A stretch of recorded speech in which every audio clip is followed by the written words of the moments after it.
So today we're going to look a little bit deeper into graphing lines. And so we have our formula y equals mx plus b.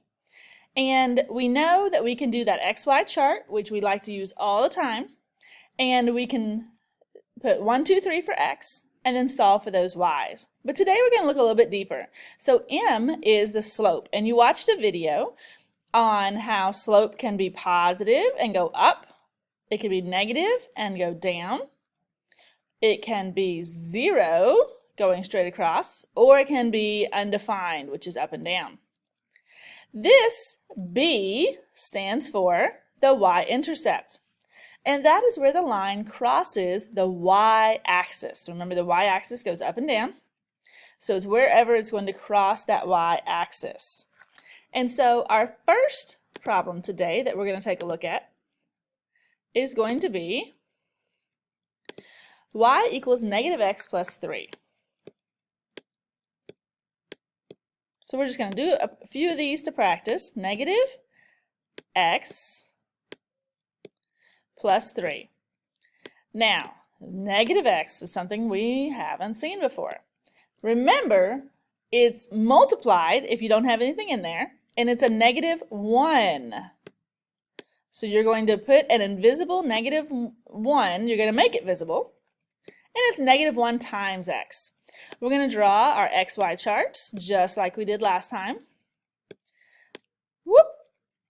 And we're going to write our 1, 2, and 3 in there.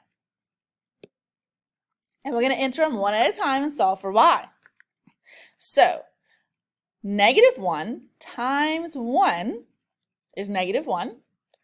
Negative 1 plus 3. Negative 1 plus 3. So, you owe me $1 and you have $3. So, you're going to, at the end, after you give me your $1, you're going to have $2. Next, at a new problem, we're going to put a 2 in here. What's negative 1 times 2 is negative 2 plus 3. So you owe me $2, you have 3, so at the end you're going to have 1. Then we put the 3 in there. Negative 1 times 3 is negative 3, so it's a negative 3 plus 3. And of course, at the end of that, you're just going to have $0. Oh yeah, that's my beautiful 0 right there. All right, so at the end we're going to draw an y-axis and an x-axis. And we're going to plot these points. So we're going to go over 1 and up 2. We're going to go over 2 and up 1. Be careful with that. Those are backwards of each other. They're kind of funky. And then over 3 and 0. So it's going to be like right here on the axis. Then we are going to connect our dots.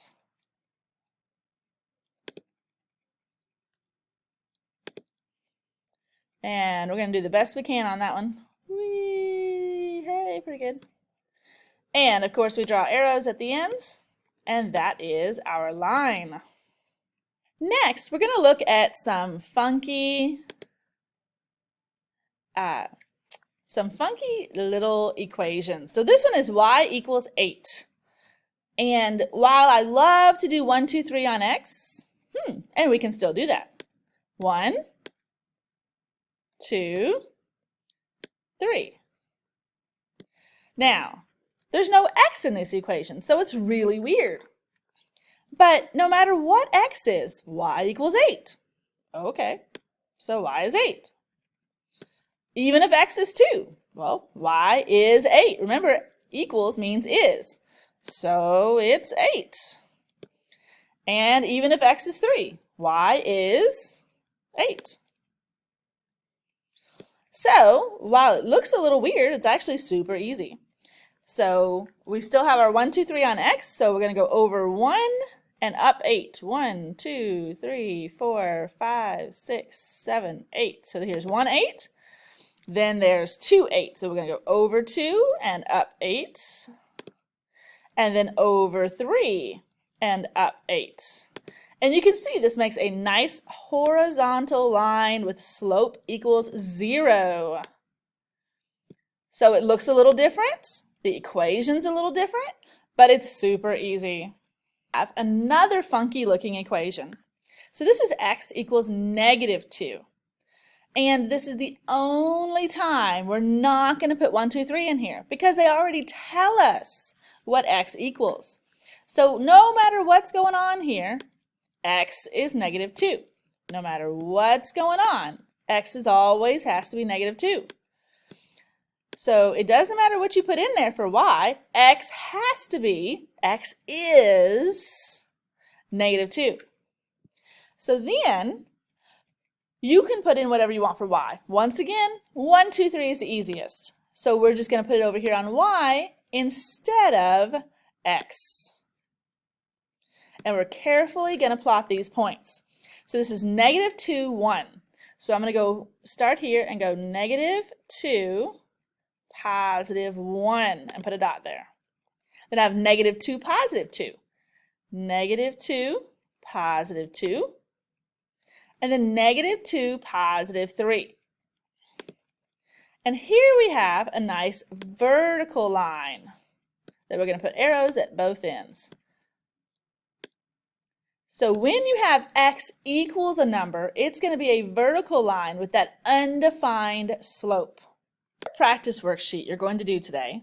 There are several problems on there, and most of them you'll find quite easy. There's a couple of funky ones like the examples we just did, and then there's this one with a fraction 6/5.